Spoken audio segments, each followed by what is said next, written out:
It is rumored that Hasselblad is preparing an update in the form of a Hasselblad X3D or X2D Mark II. In this video I'll explain what I would like to see in a new Hasselblad mirrorless camera and what is expected to be coming according to the rumors.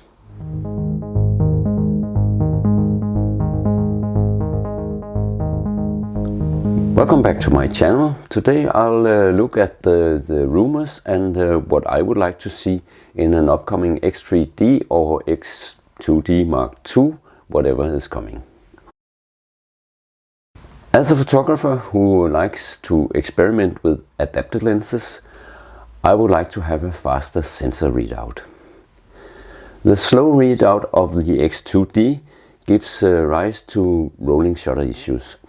Although it can be lessened if I turn down the color depth from 16 to 14 bits. The sensor then provides slightly faster readout, but it still gives rolling shutter issues when shooting fast moving objects or something if I point the camera in different directions. It is not specified in any documentation I have seen, but the readout is said to be around 300 milliseconds, which is really slow.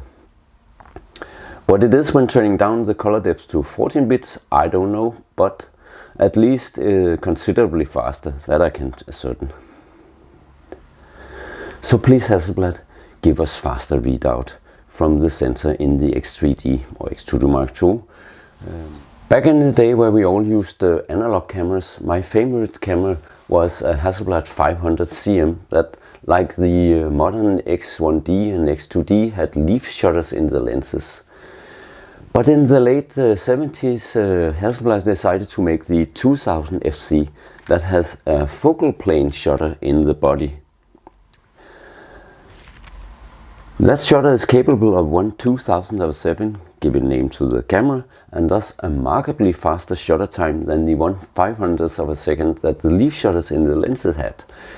At the time it was important for photographers who shot sports or wildlife.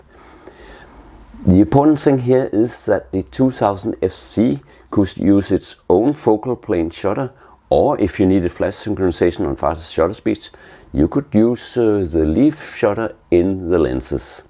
Though this lens doesn't have a shutter, but my other lenses has. That kind of flexibility is not necessary today, as we have leaf shutters in some present-day Hasselblad lenses that are capable of 1/4000 of a second, like this 28mm, and synchronizes flash up to that speed. But if you are using lenses without leaf shutters, for instance using the Hasselblad X-Pan adapter and one of the lenses from the famous X-Pan camera, you are relying on electronic shutter and thus prone to the mentioned rolling shutter issue. So an even better solution to this issue would be to have a focal plane shutter and the flexibility of switching between the two different shutters, those in the lenses and the shutter in the camera body. You have done it before with the 2000 FC, and that was a massive focal plane shutter covering this huge 6x6 image.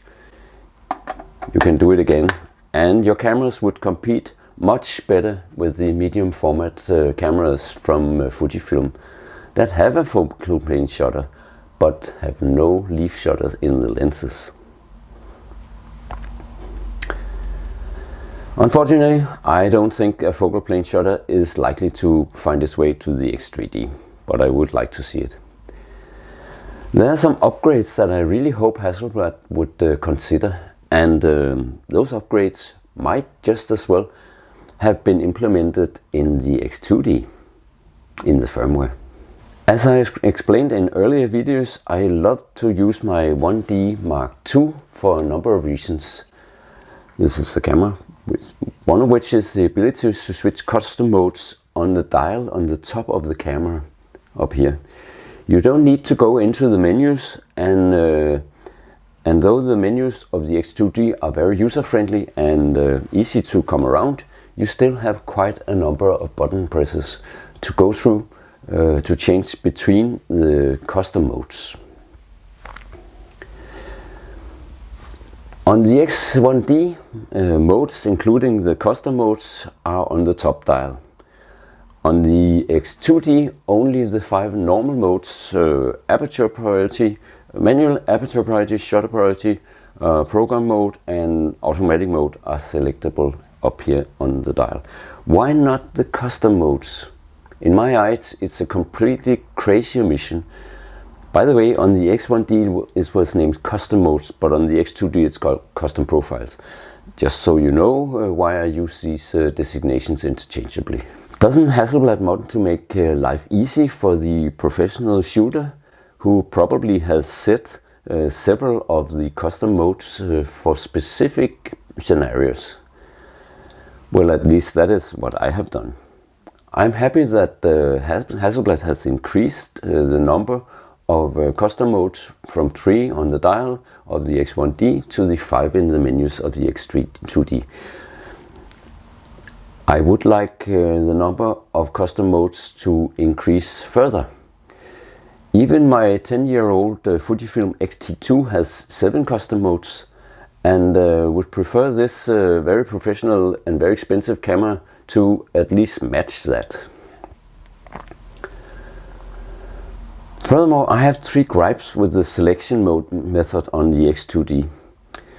First, as mentioned, you have a lot of button and or screen presses before you actually have changed the custom profile. The other gripe is that you can't do this without taking the camera from the eye, which you could do on the X1D. The third is actually a little more serious. When acting fast, I sometimes hit the wrong button, and instead of changing to another profile, I actually save the current profile to another profile and thus erasing that profile, so I have to reset it all. That's a bit annoying, and I know it's a user error, but it could be avoided if I save the profiles one place and chose them on the top dial. Another easy update that Hasselblad could do, probably even implement on the current X2D with a firmware update, is also with regards to the custom profiles. Why not make it possible to rename these profiles from just having numbers to something more telling, like for instance portrait, studio portrait, landscape, adapted lens, astro. It would make so much easier to remember the names, and the names could be shortened for the top display. It is said that the Hasselblad X2D is still a still photographer's tool. Some say this as a defense for Hasselblad not having video mode on the X2D. There is actually a 2.7K video mode on the X1D Mark II, and that camera even has external microphone and headphone connectors. I have made video using my X1D, and despite some flaws, I kind of like it. You definitely get a medium format look to your video, though you have to be very aware of rolling shutter issues, as they are very prominent on this camera. I would like to see the video functionality return in the X3D, and I would like it to be up to 4K. That would probably necessitate the mentioned update of the sensor readout, so please give us that. Now let's go to some of the rumored advancements, and I'll comment on the way. Rumors say there should be a new 150 megapixel sensor in this camera. For me, that isn't important at all. I'm fine with the X2D's 100 megapixel, and I very often grab my X1D Mark II or my CFV 250C digital back that have only 50 megapixel. For most of my shooting, that is enough. though I like the possibility of cropping in on the 100 megapixel images. But I can clearly understand some would like to see this upgrade in resolution. As I stated earlier, it would be more important for me to have a faster sensor readout, or maybe even the choice between focal plane shutter and the leaf shutter in the lenses. A better hybrid autofocus system is also on the list of rumors. A system that should combine contrast and phase detect autofocus for better speed and accuracy. I'm certain that this will be highly appreciated, as many photographers mention this as one of the downsides to the Hasselblad system, especially when compared to the medium format Fujifilm cameras. Personally, the current autofocus functionality and speed is not a problem for me on the X2D, and I use my cameras very deliberate and planned, and not for anything needing very fast autofocus. But for most this would be pretty good news. There are also mentions of a dual axis articulating back, which could make sense to some, but I doubt if it's high on the wish list of most. Fully articulating screens are mostly for video shooters, and so far only the X1D has video functionality. Then also dual card slots are said to be a possibility. One for CF Express Type B, like in the X2D, and one for UHH-2 SD cards. Personally, I would find this a step backward compared to the combination in the X2D of a built-in 1TB SSD and the CF Express card. And I doubt that Hasselblad would move in that direction. The last thing I noted in the rumors is on my wish list. 4K or maybe even 6K raw video is mentioned. If that is true, it would make sense to also include the before mentioned fully articulating screen. Is it really possible to have 4K or 6K on a Hasselblad? Fujifilm has managed this on their 100 megapixel cameras, so at least that sensor should be capable of it. Thus, it must be in other parts of the processing on the Hasselblad that can't cope. So this must be improved for 4K or even higher resolutions to be possible.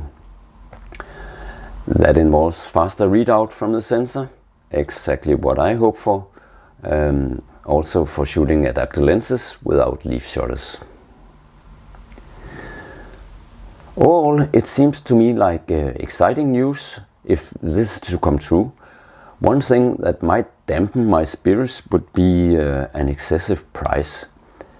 I won't speculate on probable prices, but I do believe that the price will increase. I just hope it will be a slight increase. I have no indication of when this is supposed to happen, or if it will happen at all. There are also many rumors in the photography world. One rumor even said that Sony would enter the medium format digital arena. If that is going to happen, it could kill both Fujifilm and Hasselblad. But that rumor I'll take with a huge pot of salt. I'm thrilled to see what happens in the world of medium format photography in the coming months. Will Hasselblad and probably also Fujifilm announce new cameras with higher resolution? We'll see, and I'll keep an eye out on this and keep you updated. I hope you liked this video, and if you did, please hit the subscribe button to my channel and also the like button on this video. Thank you very much for this time, and bye for now.